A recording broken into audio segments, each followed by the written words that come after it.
Hello, Inspired Tribe, and welcome back to Inspired by Jerica Brochet. I'm Jerica Brochet, and welcome to the Inspired channel. So I'm doing this quick video as a follow-up to my other video about the Everyday Witch Oracle. This video is going to go a little bit more into what Deborah Blake talked about in the introduction, which is the breakdown of the cards and kind of how the flow of the deck works. So what you find with this oracle deck is that it's broken down into 4 elements. You have the earth element in the first pile, the air element in the second pile, the fire element in the third pile, and the water element in the fourth pile over here. And the earth element represents grounding and practical application, the air element, thought and communication, the fire element, creativity and passion, and the water element, change and movement. And each element has 10 cards which progress, similar to the tarot. So she states that that each card, like the ones that start with connect, you have imagine here, sun and stars, and healing waters. So they don't have the same names. When you are shuffling these cards, it is going to be a little bit difficult to remember which card is supposed to be card 1, 2, 3, and so on all the way till 10, unless you memorize them or you pull out your guidebook, which will give them to you in order. So that part, not too hype about that, but we'll work with it. So the cards that you see on the top of each pile, those are the number 1 cards for that particular suit or element, okay? So the number 2 cards in each section is pretty much devoted to internal work. It helps you to go inside or to be quiet. So for example, in the earth element, the second card is hibernation and regeneration, which is this card, okay? And then for the air element, you have listening and wisdom. For the fire element, accept love. And for the water element, cleansing body and spirit. So then the number 3 cards, they are always going to be about meditation. So if we flip all of these over, we should find that they all are meditation cards. Perfect, which they are. All right, so she says here that meditation in these cases means to pay attention. So for example, she says for the earth card, meditation to dig deep. That may be a suggestion from the universe that you should be giving some serious thought to something in your life that you may need to dig deeper into. Or for air, you may need a little more clarity. For fire, we're focusing on creativity, and then water guides you toward peace and serenity. She goes on to state that the number 4 card focuses on doing the work. So we have ground and center for the earth element. We have gratitude and thanks for the air element. We have inspiration and change for the fire element. And then we have change and progress for the water element. Uh-oh, cards were sliding over there. Okay, so it gives you a way to take some aspect of each element and use it as a tool for positive change. So that's what the doing the work is all about. She states here, of course, in the case of the earth element, ground and center. For this card, there will be 3 different approaches to using the earth's element of gift and grounding. I'm sorry, the earth's element gift of grounding. Air, which is all about thought and communication, has a number 4 card that guides you towards gratitude and thanks. Fire helps find inspiration and courage, and water, which is most fluid of the elements, is all about change and progress. So the number 5 card is all about magic, which of course can manifest in different ways. She says, but this card can help you find the way that is right for you at that particular day and time. So for the earth element, we have earth magic. We have air magic for the air element. we have the fire magic. And then you have the water magic, okay? And basically the idea is that the images on the cards are supposed to inspire, shout out, inspire you to find the magic within. Okay, so the number 6 card invites you to take action. So for example, let's see, for the earth element is plant the seeds. For air is to learn from life. From fire is to give in passion, and for water is to make a move. So these are action cards for number 6.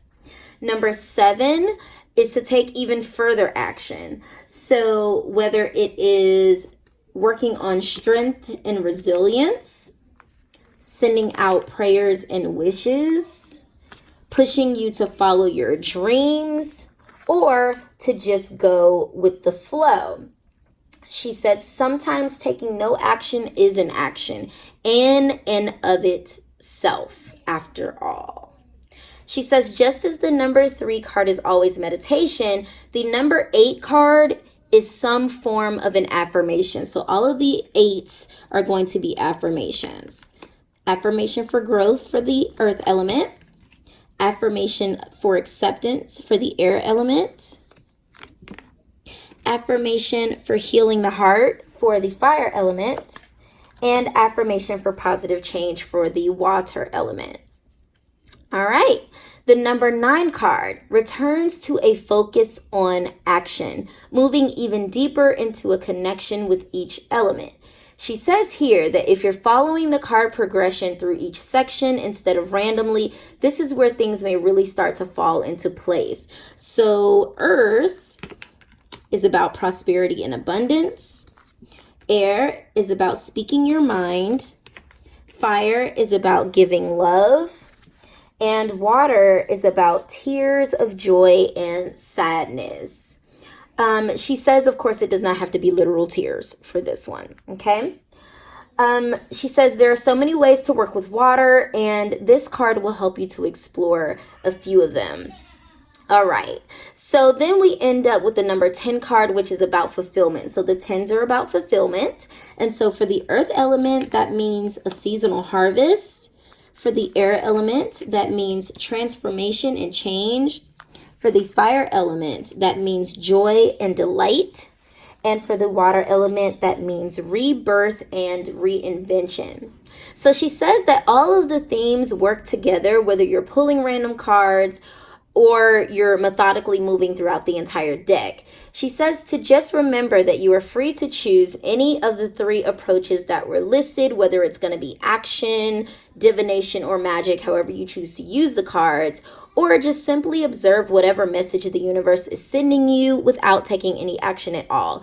Of course, she wants to confirm that there is no right or wrong way to use the deck, but these are just her suggestions, just so that you know. So she does also mention in the very last chapter of the guidebook about how you can use the Everyday Witch Oracle with the Everyday Witch Tarot. So she has a few suggestions. She says you can do a regular tarot spread and then use a card from the Oracle deck as a clarifier. She says that you can pull a card from each deck and see if there is a unifying message when you put them together.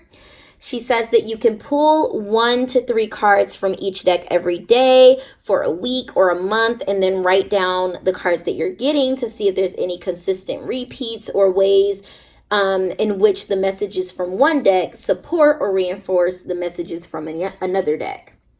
She says also you can, if you're trying to work on some particular goal, you can pull a card or cards from each deck that symbolize that goal and then place them on your altar or your vision board, bathroom mirror, the refrigerator, wherever you want to put them to remind you of that goal.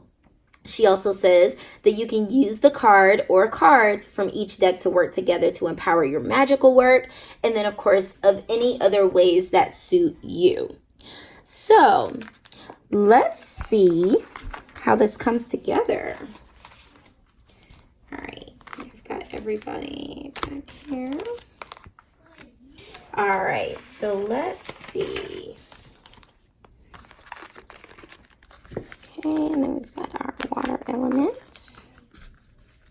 Okay, so we're going to test out one of these suggestions from Deborah. So I've got my Everyday Witch Oracle on the left here, and then my Everyday Witch Tarot on the right. So let's give these a quick shuffle. Wow, they shuffle so easily. You have to do these a little different.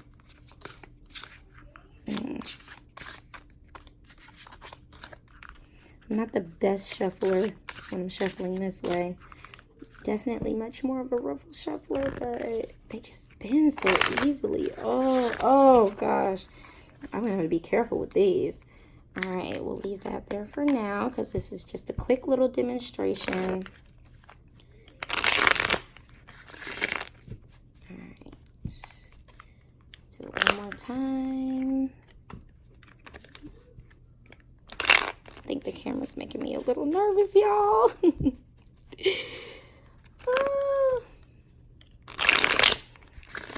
Okay, so let's just see.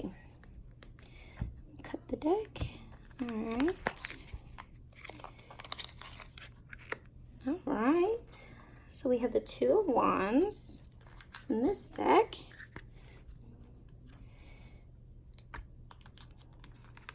Okay. And okay. Give into passion. So we can see here that we have two cards of the fire element. We have the Two of Wands here from the fire element, and then we have give into passion. So this is definitely going to be about taking action and really getting into some creativity and really putting that to work. Like maybe you've got a project you've been working on that you're passionate about, and these cards are like, go all in. You know, the twos can often be about envisioning, really trying to plan out what it is that you want to set forth on or to take action on. And the Oracle card is like, when you've done that, give it all you got. Really go in there. And it's really interesting that there are newts at the bottom of this card because the Two of Wands has a little newt there as well. So really cute, really interesting. So I guess the cards definitely really can blend well together. You guys let me know what you think in the comments below, but I just wanted to throw this quick video together just to kind of explain other ways that the Everyday Witch Oracle can be used, as well as in conjunction with the Everyday Witch Tarot. So you guys just stay inspired, and I will see you in the next video. Namaste.